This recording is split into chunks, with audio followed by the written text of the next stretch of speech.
Hi friends, welcome to Pratap ji tech. നമ്മുടെ റെഡ്മിയുടെ K20 ഈ ഒരു ഫോണെ കുറിച്ച് കുറച്ച് ദിവസമായി നമ്മൾ കേൾക്കുന്നു. പ്രധാനമായിട്ടും പോക്കോ F2 എന്ന പേരിൽ ഇന്ത്യയിലേക്ക് എത്താം എന്നുള്ള പ്രതീക്ഷയും കൂടിയാണ് ഈ ഒരു ഫോണിനെ കുറിച്ച് ഇത്രയധികം ഇൻട്രസ്റ്റിംഗ് ആയിട്ട് കേൾക്കുന്നത്. മാത്രമല്ല അവർ പല തരത്തിലുള്ള പരസ്യങ്ങളൊക്കെ കൊടുത്തിട്ടുണ്ടായിരുന്നു. OnePlus 7 Proക്ക് ഒരു കൺഗ്രാജുലേഷൻ പറഞ്ഞിട്ട് അവസാനം നിങ്ങളുടെ കില്ലർ 2.0 OnePlus 7 Proയുടെ ഒരു കില്ലർ 2.0 വരുന്നു എന്നൊക്കെ പറഞ്ഞുകൊണ്ടുള്ള പരസ്യങ്ങൾ, അങ്ങനെ രസകരമായ ഒരുപാട് സംഭവങ്ങൾ. അതിനുശേഷം റെഡ്മി K20 ലോഞ്ച് ചെയ്തിരിക്കുകയാണ്. 20 മാത്രമല്ല 20 Pro, അങ്ങനെ രണ്ട് ഫോണുകളാണ് ലോഞ്ച് ചെയ്തിരിക്കുന്നത്. അപ്പോൾ ഇത് രണ്ടും എങ്ങനെയുണ്ട്?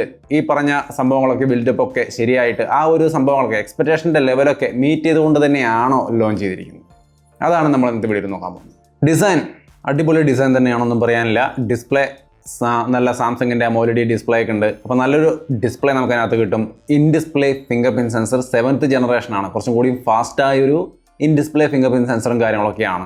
അതേപോലെ പോപ്പപ്പ് സെൽഫി ക്യാമറയാണ്. 20 മെഗാപിക്സൽ ക്യാമറ ആ പോപ്പപ്പ് സംവിധാനത്തിലാണ്. അപ്പോൾ ഒരു ഫുൾ സ്ക്രീൻ ഡിസ്പ്ലേ, ഒരു 91.9% സ്ക്രീൻ ടു ബോഡി റേഷ്യോ തരുന്ന നല്ലൊരു ഡിസൈനാണ് ഫ്രണ്ട് സൈഡിൽ നമുക്ക് കിട്ടുന്നത്. അതേപോലെ റിയർ സൈഡിൽ നമുക്ക് നല്ല ഡിസൈൻ തന്നെയാണ്. നിങ്ങൾക്കിവിടെ കാണാം. ഇത്തിരി കളർഫുള്ളാണ്, ഇത്തിരി കുറച്ച് കൂടുതൽ കളർഫുൾ ആണെന്നുള്ളതേ ഉള്ളൂ. നല്ല ഡിസൈനൊക്കെ ആയിട്ടുണ്ട്. അപ്പോൾ ഒരു നല്ല ഡിസൈനുള്ള ഒരു ഡിവൈസാണ്. അതിൻ്റെ ഒപ്പം തന്നെ ഇതിൻ്റെ പെർഫോമൻസിൽ സ്നാപ്ഡ്രാഗൺ 855 എന്ന് പറയുന്ന മികച്ച പ്രോസർ ഇരിക്കുന്നുണ്ട്. പിന്നെ അതിനെക്കുറിച്ചൊന്നും പറയേണ്ട ആവശ്യമില്ല. ഏറ്റവും പവർഫുള്ളായ പ്രോസറാണ്. 2.84 GHz ക്ലോക്ക് സ്പീഡിൽ വർക്ക് ചെയ്യുന്നു. Adreno 640. അപ്പോൾ കിഡിലൻ സെറ്റപ്പ് തന്നെയാണ് പെർഫോമൻസ് ഡിപ്പാർട്ട്മെൻറ്റ്. ക്യാമറയെക്കുറിച്ചും പറയേണ്ടതുണ്ട്. 48 മെഗാപിക്സൽ സോണി IMX 586 സെൻസർ വെച്ചുകൊണ്ടാണ് ഇതിൻ്റെ ക്യാമറ സെറ്റപ്പ്. നമ്മുടെ റെഡ്മി നോട്ട് 7 പ്രോയിൽ കണ്ട അതേ സെൻസറും ക്യാമറ സെറ്റപ്പൊക്കെ തന്നെയാണ് ഇതിൻ്റെ റിയർ സൈഡിലും വരുന്നത്. പ്ലസ് 2 ക്യാമറകൾ വേറെയുണ്ട്.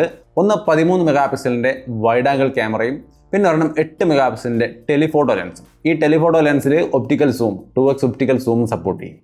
Wide angle camera 124 degree wide angle ക്യാമറയാണ്.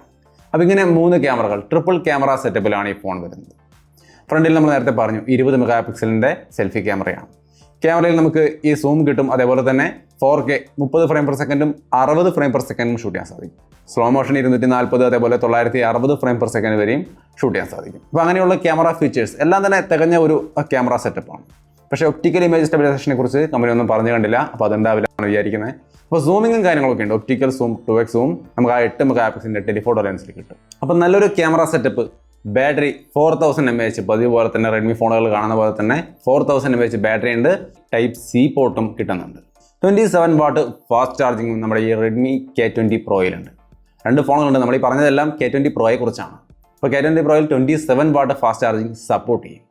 ഇതിൻ്റെ ഒപ്പം ഒരു കാര്യം കൂടി പറയുകയാണ്. ഈ ഫോണിൻ്റെ എല്ലാ ചെറിയ മൈന്യൂട്ട് വശങ്ങൾ എടുത്ത് പറയുന്നില്ല. അതെല്ലാം ഡിസ്ക്രിപ്ഷനിൽ ആഡ് ചെയ്തിട്ടുണ്ട്. വേണ്ടവർക്ക് അത് നോക്കി കൃത്യമായിട്ട് കാര്യങ്ങൾ മനസ്സിലാക്കാം. ഇത്രയുമാണ് ഇതിൻ്റെ സ്പെസിഫിക്കേഷൻസ്. ഈ ഒരു ഫോണിൻ്റെ പ്രൈസിലേക്ക് കിടക്കുന്നതിന് മുമ്പ് ഇതിനകത്ത് 1-2 മൈനസ് പോയിന്റുകൾ എന്ന് പറഞ്ഞു കഴിഞ്ഞാൽ ഇതിൻ്റെ ചാർജർ തന്നെയാണ്. 27 വാട്ട് ഫാസ്റ്റ് ചാർജിങ് സപ്പോർട്ട് ചെയ്യും. പക്ഷേ ചാർജർ നമ്മൾ സെപ്പറേറ്റ് കാശ് കൊടുത്ത് വാങ്ങിക്കണം. അത് അവരുടെ സൈറ്റിലാണെങ്കിലും വിശദമായിട്ട് ചാർജർ എന്നൊക്കെ എഴുതി വെച്ചിട്ടുണ്ട്. പക്ഷേ താഴെ ഡിസ്ക്രിപ്ഷൻ പോലെ ഒരു ഏറ്റവും താഴെ ഭാഗത്തായിട്ട് നോട്ടിഫിക്കേഷൻ പോലെ ഇങ്ങനെ എഴുതി വെച്ചിട്ടുണ്ടാവും. അതായത് അവിടെ നമ്മൾ വായിച്ച് നോക്കിയാലേ നമുക്ക് മനസ്സിലാവുള്ളൂ. ചാർജർ അത് 18 വാട്ട് ഫാസ്റ്റ് ചാർജർ ആണെങ്കിലും 27 വാട്ട് ഫാസ്റ്റ് ചാർജർ ആണെങ്കിലും വേണമെങ്കിൽ സെപ്പറേറ്റ് കാശ് കൊടുത്ത് വാങ്ങിക്കണം എന്നവിടെ എഴുതി വെച്ചിട്ടുണ്ടാവും. അപ്പോൾ ഈ ഫോണിൻ്റെ കാര്യത്തിലും നമ്മുടെ റെഡ്മി നോട്ട് 7 പ്രോയിലെ പോലെ തന്നെയാണ്. വേണമെങ്കിൽ ഫാസ്റ്റ് ചാർജിങ് ഒക്കെ വേണമെന്നുണ്ടെങ്കിൽ ചാർജർ കാശ് കൊടുത്ത് വാങ്ങിക്കണം. പക്ഷേ എങ്കിലും ആ ഒരു സംഭവം കൊണ്ട് നെഗറ്റീവ് പോയിന്റ് ഒന്നും അല്ലെങ്കിലും ആ ഒരു മൈനസ് ഇവിടെയും കാണുന്നുണ്ട്. ബാക്കിയെല്ലാം കൊണ്ടും ഫോൺ അടിപൊളിയാണ്. ഈ ഒരു സ്പെസിഫിക്കേഷനാണ് നമ്മൾ ഈ പറഞ്ഞ കാര്യങ്ങളൊക്കെ തന്നെ. അതൊക്കെ വെച്ച് നോക്കുമ്പോൾ ഈ ഒരു മികച്ച പ്രോസസർ ഈ പ്രൈസ് എന്ന് പറയുന്നത് 6GB RAM 64GB സ്റ്റോറേജിന് 25,200 രൂപയാണ് ഇപ്പോൾ ചൈനയിലെ പ്രൈസ്. പിന്നെ ഇന്ത്യയിലേക്ക് വരുമ്പോൾ ഇതിൻ്റെ പ്രൈസിൽ ചിലപ്പോൾ ചെറിയ വേരിയേഷൻസ് ഒക്കെ ഉണ്ടാവാം. അതെന്തായാലും ഇന്ത്യയിലേക്ക് വന്നതിന് ശേഷം നമുക്ക് നോക്കാം. പിന്നെ ഇന്ത്യയിലേക്ക് വരുമ്പോൾ ഇത് പോക്കോ F2 എന്ന പേരിൽ വരുമെന്നൊക്കെ പറയുന്നത് കേൾക്കുന്നുണ്ട്. പോക്കോ അതിനെക്കുറിച്ച് ഇതുവരെ ഒരു കമൻറ്റും ചെയ്തിട്ടില്ല. അതുകൊണ്ട് അത് എങ്ങനെയായിരിക്കും വരിക ഒന്നും നമുക്കറിയില്ല. അതൊക്കെ വരുമ്പോൾ അതിനെക്കുറിച്ച് അറിയുമ്പോൾ നമ്മൾ കൃത്യമായിട്ട് അപ്ഡേറ്റ് ചെയ്യാം. ഇനി ഇതിൻ്റെ മറ്റ് റാം വേരിയൻറ്റുകൾ 6GB RAM 64GB വിലയാണ് നമ്മൾ പറഞ്ഞത് 25,200. അതേപോലെ കൂടിയ വേരിയൻറ്റുകൾ 2-3 ഉണ്ട്. അത് 6GB RAM 128GB, അതേപോലെ 8GB RAM 256GB അങ്ങനെയുള്ള വേരിയൻറ്റുകളൊക്കെ കൂടിയ വേരിയൻറ്റുകളും വരുന്നുണ്ട്. അപ്പോൾ ഇപ്പോൾ നമ്മൾ പറഞ്ഞത് റെഡ്മിയുടെ K20 പ്രോയെ കുറിച്ചാണ്. ഇതിന് തന്നെ കുറഞ്ഞ ഒരു വേരിയൻറ്റ് റെഡ്മിയുടെ K20 എന്നൊരു വേരിയൻ്റ് ഉണ്ട്. ഇതിൻ്റെ ഡിസൈനും കാര്യങ്ങളും ഒക്കെ എല്ലാം ഇതിൻ്റെ ഈ ഒരു ഫോണിൻ്റെ എല്ലാ സെറ്റപ്പും ഓൾമോസ്റ്റ് സെയിം തന്നെയാണ്. ഈ 20 പ്രോ പോലെ തന്നെയാണ്. മാറ്റമായിട്ട് വരുന്ന കാര്യം പ്രോസറാണ്. സ്നാപ്ഡ്രാഗൺ 855 പകരം സ്നാപ്ഡ്രാഗൺ 730 2.2 GHz ക്ലോക്ക് സ്പീഡിൽ വർക്ക് ചെയ്യുന്ന Adreno 618 ഒക്കെ വെച്ചിട്ടുള്ള ആ ഒരു CPU ആണ്. ഇതിൽ 8nm ടെക്നോളജി ഒക്കെയാണ്. അപ്പോൾ നല്ലൊരു CPU, നല്ലൊരു പ്രൊസസർ തന്നെയാണ്. അപ്പോൾ അതിലൊന്നും യാതൊരു ഇഷ്യൂ ഇല്ല. പക്ഷേ എങ്കിലും ഈ സ്നാപ്ഡ്രാഗൺ 855 K20 കിട്ടുന്നില്ല, പകരം 730 അതിനകത്ത് വരുന്നത്. പിന്നെ ബാറ്ററിയുടെ ഭാഗത്ത് ഒരു ചേഞ്ച്, അത് 18 വാട്ട് ഫാസ്റ്റ് ചാർജർ ആയിരിക്കും ഉണ്ടായിരിക്കുക. ഇവിടെ നമുക്ക് K20 Proയിൽ 27 വാട്ട് ഫാസ്റ്റ് ചാർജറാണ് സപ്പോർട്ട് ചെയ്യുക. അതേസമയം K20യിൽ 18 വാട്ട് ഫാസ്റ്റ് ചാർജറെ സപ്പോർട്ട് ചെയ്യുള്ളൂ. ചാർജറെ സപ്പോർട്ട് ചെയ്യണമെന്നാണ് പറഞ്ഞത്. ചാർജർ വേണമെങ്കിൽ അപ്പോഴും സെപ്പറേറ്റ് തന്നെ നമ്മൾ കാശ് കൊടുത്ത് വാങ്ങിക്കണം. അപ്പോൾ ഇങ്ങനെയാണ് ഈ 2 ഫോണുകളും ലോഞ്ച് ചെയ്തിരിക്കുന്നത്. ബാക്കി എല്ലാ കാര്യങ്ങളും ഓൾമോസ്റ്റ് സെയിം ആണ്. ക്യാമറയും മറ്റ് ഫീച്ചറുകളും ഡിസൈനും എല്ലാ സംഭവങ്ങളും. ഗൊറില്ല ഗ്ലാസിൻ്റെ പ്രൊട്ടക്ഷനും അതേപോലെ Type-C പോർട്ട് അങ്ങനെയുള്ള കാര്യങ്ങളൊക്കെ ഓൾമോസ്റ്റ് സെയിം തന്നെയാണ്. ഗൊറില്ല ഗ്ലാസ് പ്രൊട്ടക്ഷൻ്റെ കാര്യം പറയുമ്പോൾ അതിനകത്ത് ഗൊറില്ല ഗ്ലാസ് 6 ആയിരിക്കും എന്നൊക്കെ തന്നെയാണ് നമ്മൾ കേട്ടിരുന്നത്. പക്ഷേ ഇപ്പോൾ അവരുടെ സൈറ്റിൽ 5th ജനറേഷൻ ഗൊറില്ല ഗ്ലാസ് എന്നാണ് കൊടുത്തിരിക്കുന്നത്. അതിനെക്കുറിച്ച് കൂടുതലൊന്നും വ്യക്തമായിട്ട് എനിക്ക് അവർ ലോഞ്ച് ഇവൻറ്റിലും പറഞ്ഞു കണ്ടില്ല. പറഞ്ഞാൽ തന്നെ മനസ്സിലാക്കാനും ബുദ്ധിമുട്ടാണ്, കാരണം ചൈനീസ് ആണ് ലോഞ്ച് ഇവൻറ്റ്. അതെനിക്ക് അത്ര ക്ലിയർ ആയിട്ട് മനസ്സിലാവില്ല. അപ്പോൾ എന്തായാലും 5th ജനറേഷൻ ഗൊറില്ല ഗ്ലാസ് എന്നാണ് സൈറ്റിൽ കൊടുത്തിരിക്കുന്നത്, നിങ്ങൾക്ക് ഇവിടെ കാണാം. അപ്പോൾ ആ ഒരു രീതിയിലാണ് കാര്യങ്ങൾ. 5th ജനറേഷനാണ്, ഗൊറില്ല ഗ്ലാസ് 5 ആണ്. അതേപോലെ തന്നെ ബാക്കിയുള്ള കാര്യങ്ങളൊക്കെ നോക്കിക്കഴിഞ്ഞാൽ ഓൾമോസ്റ്റ് OnePlus 7 അതിൻ്റെ ഒരു കില്ലർ എന്ന രീതിയിലേക്ക് നോക്കിയാൽ കുഴപ്പമില്ല. പോക്കോ F1 ഒരു കില്ലർ ആണെങ്കിൽ തീർച്ചയായിട്ടും ഇതും ഒരു കില്ലറായിട്ട് നമുക്ക് കണക്കാക്കാം. പക്ഷേ OnePlus 7 Pro അത് ഇത്തിരി വേറെ ലെവൽ ഫോണാണ്.